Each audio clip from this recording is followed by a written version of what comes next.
All right, guys, today has been a rough day, but we have to continue the chess. Let's go pawn to e4. I'm just gonna play the regular stuff, just get like my pieces out. We're in the opening. We just need like a pawn in the center. Our minor piece is developed. I'm gonna play now my bishop to e2, and then our king must be safe, guys. Remember, minor piece is developed, king safety, and a pawn in the center. So I'm gonna push the pawn now to d3 to then get my bishop out into the game. So far, remember, this piece is out and everything will be okay. So goes pawn to d6. Now in the middle game phase, like the minute you basically have completed the opening principles, then you start to look for middle game ideas. And here I need pieces in this area of the board. I'm going to utilize my pawn breaks, which is this move pawn to d5, to start like having pieces in this area. So my pawn has just trespassed into this area. The minute it hits the middle game, guys, just remember you're putting pieces in that area of the board. So could even like anchor my knight to d6 as well. I'm assuming he's considering this move pawn to d5 to kind of shut things down, but no, he takes instead and allows like my knight to get in. And now my bishop is the piece that has no trespass. So right now, black actually has some pressure here on my half. So I'm gonna like take off his active pieces while keeping my active pieces on the board. So remember, you want to trade your passive pieces for your opponent's active pieces. And again, just try your best to start putting pressure in this area of the board. So bishop to e7 is a very rushed move. And what kind of person would I be if I didn't make him pay the price? He needs to know the consequences of his actions. Now, by me having two active pieces, bishop takes f6 and queen to c6 are two moves that come to my mind. It's going to matter which one I actually play. So if bishop takes f6, he has to play pawn takes. Because if he goes bishop takes, I'm going to have queen check, and he's going to be ruining like his castling rights and giving me a pawn in the process. So after bishop takes, he's going to be forced to take with a pawn. Not really seeing exactly how that is so painful for him. So I'm going to go queen check, assuming he's going to put his king here. He instead blunders the pawn. No problem, we take it. Goes the rook to g8. So he's trying to compensate with some activity, which is completely understandable. I'm going to just take the time out to get my bishop back to safety. But remember, all of this happened by simply me getting my pieces active in the middle game. Here, just bring it back for you guys slowly. Here, the minute the middle game hit, I'm like, all right, cross the era time. So I just played e5 and madness occurred. His king is still in the center. I have already completed the opening principles. And now it's time for me to, again, start infiltrating. So we have two pieces that have passed this era. We need to look for more. So I'm looking to get my rook pointing in that area, my knights pointing in that area. The more pieces you have getting, again, in that area of the board, the more likely you are going to be to just completely outclassing your opponents. Now, even here, I could look for more weaknesses to attack. But black right now is taking his time to find his next move. If, again, I don't see a way to knock out, improve a piece. You see a knockout, you go for it. So he has 8 minutes on the clock. Down a pawn. Oh, another thing that you guys need to understand is that you actually have to slow down when you're playing chess. Drawback principle. What was a piece defending before? So the rook was defending a6. I'm looking to take on a6. Yeah. Like, it seems simple, right, guys? Because it is. Like, the rook was defending the pawn. You take the pawn. So there are small things that you have to like implement into the thought process, which is again like anti-blunder checks, and you're good. So here he sacked a pawn, and remember, I don't look at backtracking moves whenever I'm playing. We look forward, guys. So here, this move knight to e4 is a no-brainer. He now goes rook to a8. Do we retreat or do we look for a counter attack? So when somebody attacks us in chess, I'm now looking at knight to d6 to counter attack. I'm not looking to escape. I just like run away. So here, knight to d6, he has to take, and then I'm gonna recapture and I'm gonna be having a fantastic position. So let's go and check. And after bishop takes, then my bishop and my queen, these two pieces are the star of the show, completely dominating black's half. Then I'm gonna swing a rook into the game. So the more two pieces are doing the job already, we're just gonna bring a third one. If you could bring four, like doubling up on the e file, that's also good. The more pieces you get into the game, the better. But today has been a rough day, guys. So wait, he goes queen h4. Not bad. Not bad. Could be looking to put like his queen and attack some squares. I don't want to retreat my bishop. Could offer a queen trade to kind of just end his misery, but what kind of person would I be? If you're suffering, you need to like learn to suffer some more. So just bring it back to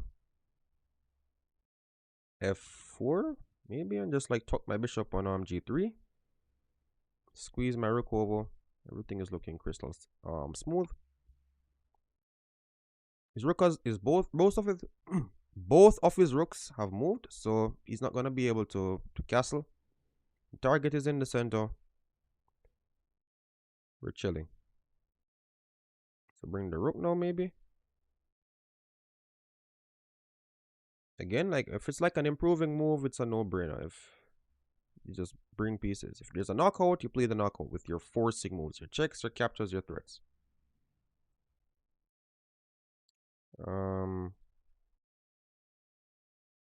Have queen to c6, just protecting g2.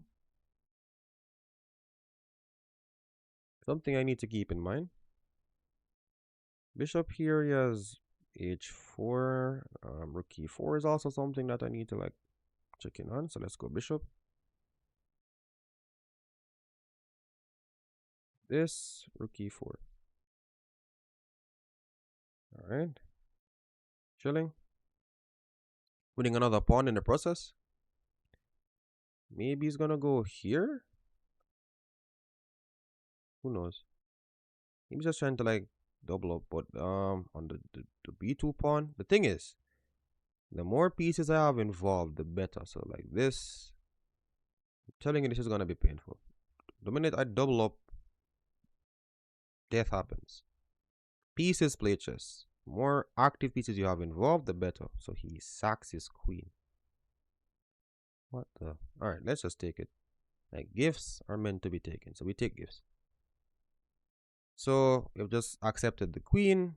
No takes on f2. He has now a rook and a knight for my queen. I'm looking to either, like, again, if you see a good move in chess, look for a better one. So I am currently calculating king f1 as well to see if it's a little better than anything. But like a pawn is a pawn, we take it. So, you know, takes, rook takes, what's that, g4. Queen to c7 now is actually begging to be played, so let's just play it.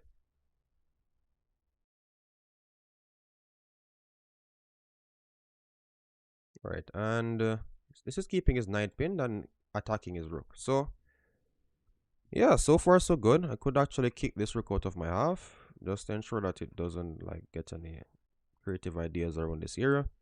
If he moves his rook off the a file, then remember I told you guys earlier that if I haven't said it, remember you also look for your pawn breaks to activate your pieces. If your rooks can't get like into this area of the board naturally, you can utilize your pawn breaks, as you're going to be seeing right now, to help activate your rooks.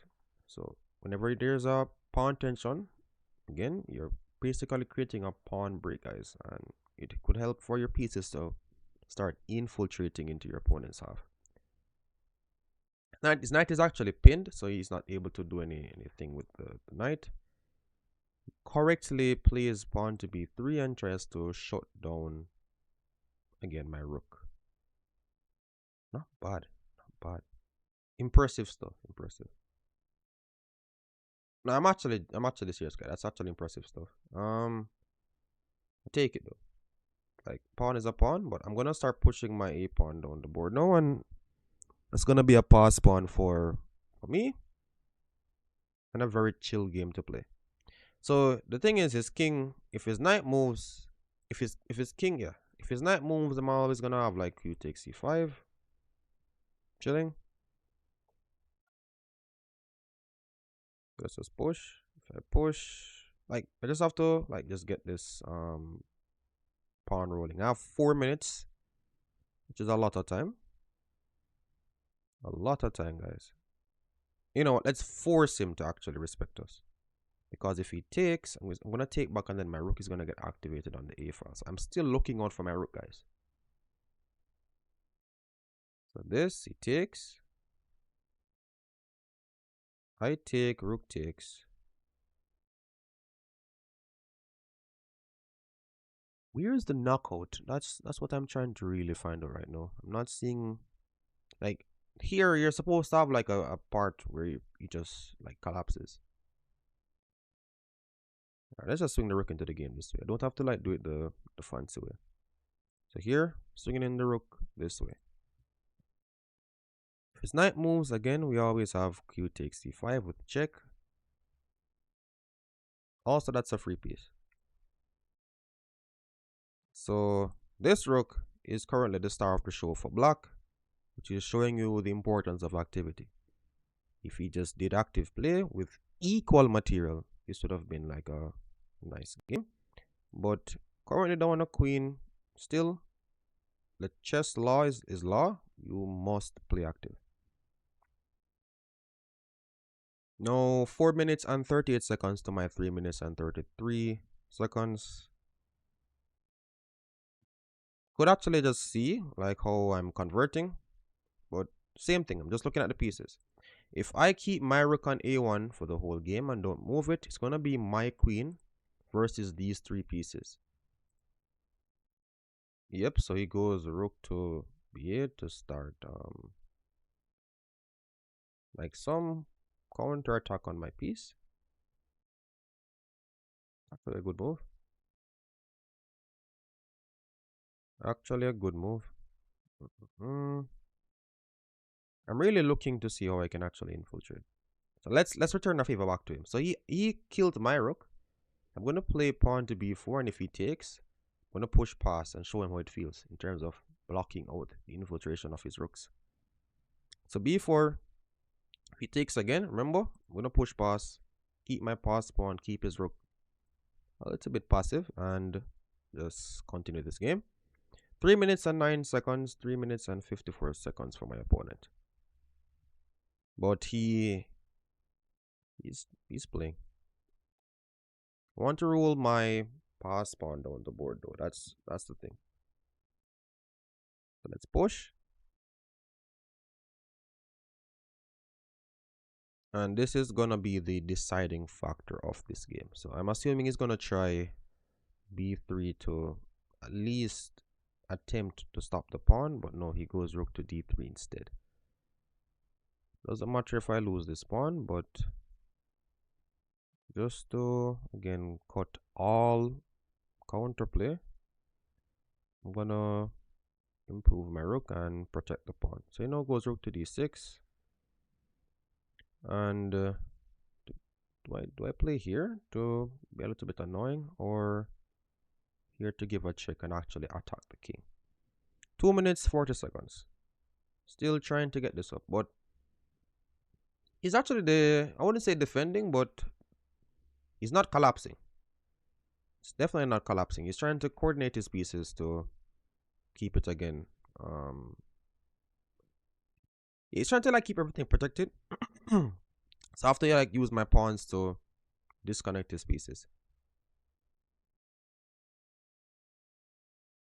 Still have to try my best to attack some weaknesses.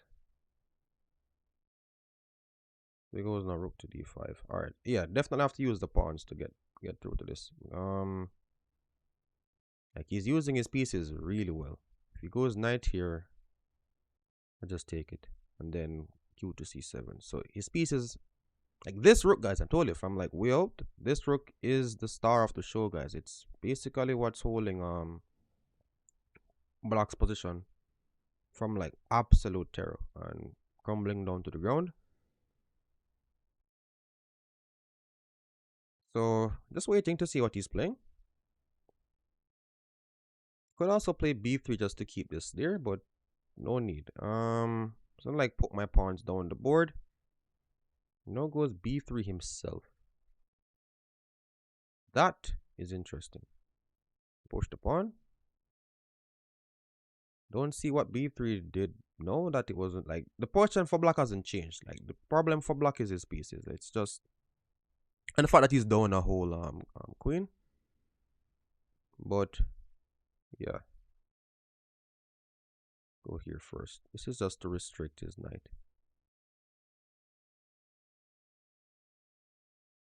And then he does it just the same. Here or here. Gonna take check, obviously. So if I go queen here, he's gonna take check. Cannot believe I have to be thinking.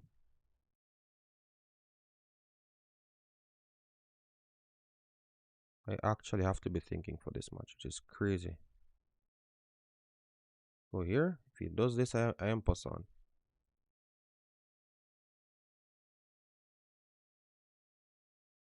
Where's like roll the pawns, guys? If I get the pawns down the board, this is done. But I'm not lying. He's actually putting up some resistance. Maybe d4. The way of fortresses work is if you can't like disconnect the pieces. So he has no fortresses because I have like pawns to like always kick about his pieces. But the fact that this game hasn't been like done as yet, his idea of actually giving up the queen looks good. Give him a check. Drawback principle was defending B. I just gave a check.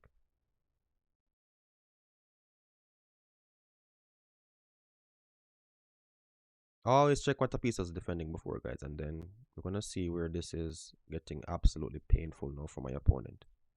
This is not what we do for forcing moves. Whenever I am doing tactics, check for my checks, captures, threats. So this was a capture combined with this, which is a double attack, will result in my opponent still not resigning, which is crazy. Okay, I have a minute on the clock. This guy is the father of what we call not resigning. He's holding on for dear life, guys. I don't know what kind of bet he placed on this match, but he's not resigning. Like this man looks like he like bet his house, but I don't know. Like a rook and a king against my queen, and the man is still just chilling. So let's go queen check. The same thing's gonna happen, guys. Like my pawns are going to be the deciding factor. He has 50. What's that? 50 seconds. And yeah, I could also play here just to stop any rook check. It's just to make it clean. Push the pawn, play the chess game. This man with a king and a rook against my queen is trying to find the best move. This, guys, I'm telling you, it's absolute skill. He goes rook to d5. Takes, push. He resigns. Yes. So let's do it. I sack the queen to bring a new queen. I always look for forcing moves again. So maybe you wanted me to demonstrate that. But thanks again for watching, guys. Subscribe for more videos like this. And see you again another time. Alright, so this is now going to be a quick review. So my opponent played 81. I played 88. I'm just going to clear up some things that if they were not said in the video.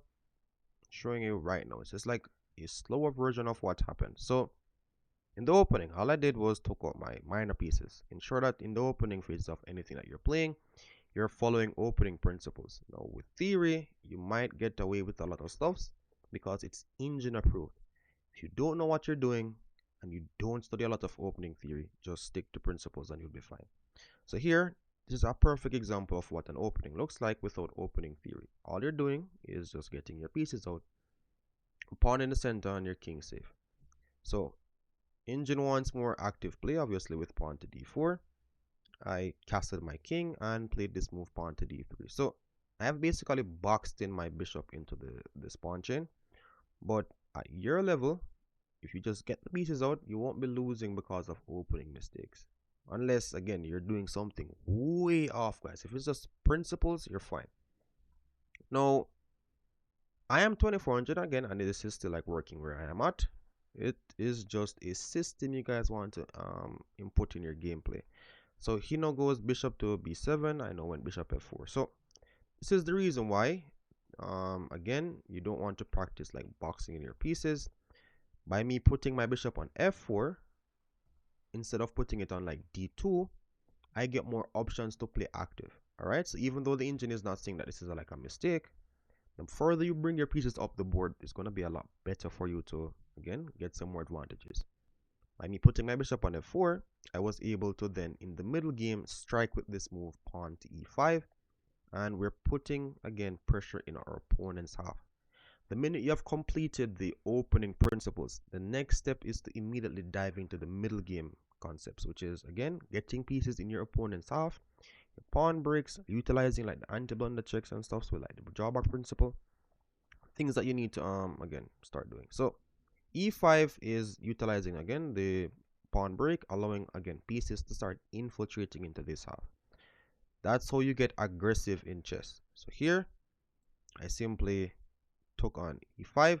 So here I had a pawn on e5. I thought he was gonna like push past in the game, but he took and allowed my bishop to permanently be stuck in his ear of the board, which is why it is a mistake. It's not a blunder because he hasn't lost the piece, but he has given white some, again, level of advantage. So knight f6, he now has this bishop pointing in my ear of the board.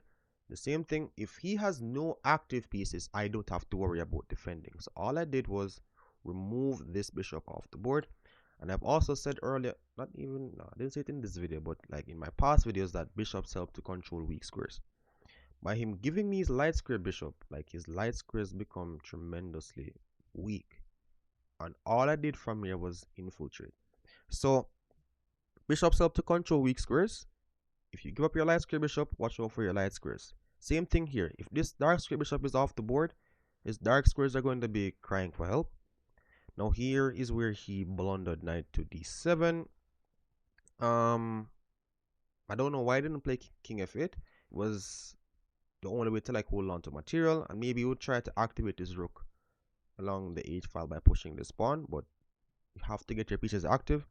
This guy instead blundered a pawn, and I simply took on g7, rook to g8, and bishop to h6. So the thing is, my bishop is still controlling areas in this territory. So I have two active pieces, and they're indeed doing a lot of work. You know, when rook to c8. Remember in chess, for tactics, I told you guys, there's a lot of tactics in chess, but the one I see the most is the drawback principle in like almost every game. So you just utilize this, you play rook to e8, because in chess you have to give squares to get squares. So he's now attacking my queen, but he's now was defending the pawn on a6. I simply took. Goes now b4, and this is where persons would get a little bit confused. Now, Stockfish is recommending this move, knight to e2, but if you don't understand why, then this is where you get seriously misled. So persons who are a lot lower rated kind of get a lot, again, confused when Stockfish is analyzing their games. The same thing here. You're supposed to know when and when not. Stockfish is like playing like human chess or something way off. So knight to e2 might be good for a different reason. Maybe it's gonna activate this knight some way into the future. Maybe toward like h5, or just keeping the knight here, and it has like some super plans with bringing it like its rook to d1 and playing this move pawn to d4. Stockfish is gonna have its own plans different from what you're thinking. Unless the thought process is getting aligned, you don't want to get confused. But the general idea is, again, keeping pieces active. I have two pieces in his half. I simply brought a third. Rook to a8. When somebody attacks you in chess, your first instinct must not be to retreat. We don't play chicken chess. I simply counterattacked with this move, knight to d6. And you're basically seeing right now what happens when every piece starts playing. Now, this bishop being on h6 stops the king from getting to f8. So he had to take. If this bishop wasn't participating, gives him, again, access to play moves. The more pieces you have active in your opponent's side of the board, the more likely your chances are to again like win with tactics. So took, and now the dark squares got weak. So I have infiltration on the light squares, the dark squares. Only a matter of time before this one collapsed. Played no q to h4 and no bishop to f4. Simply again just holding on. When h5, rook to e1 in chess. If you don't see a way to crash through, don't force it. Just try to bring more pieces. There is a reason why you're not seeing the crash through, guys. You probably don't have enough pieces to make it work. So the way I do tactics is I simply look for my forcing moves. If I'm checking my forcing moves and they're not working, it simply means again I need to bring more firepower into the game by again just bringing pieces. So queen to g, I know went bishop back to g3 and h4. So again he's attacking my bishop. I'm not like I'm gonna run the bishop away. I'm not panicking. Just simply counterattacked, and he sacked his queen in this exact position. So the engine wanted rook takes a2. This is so gangster. I would still double the rooks obviously, but it's very important to actually take note of the fact that active pieces are super deadly when used correctly. If this is captured, then q to d1 would have been checkmate.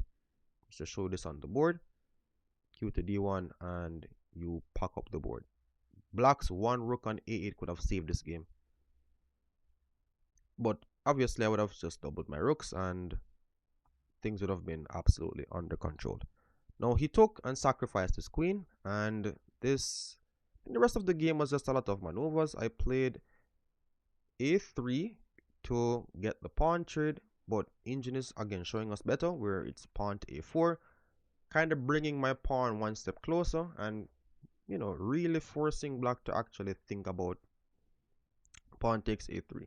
So he played b3, the correct move to shut this rook down. Remember, pawns help to complement pieces. The rest of the game was basically a shuffle. And here, yeah, he played knight e5, and this is, I think, we blundered with this move. King to e8. Sorry, wait. It was here, queen check. No, like, it couldn't be this cooked. They had, like, rook here. Yeah, he blundered with king to e8, exactly, yes. And I simply took on e5, reforked the rook, and the rest of the game was indeed history. Thanks again for watching, guys, and subscribe for more videos like this.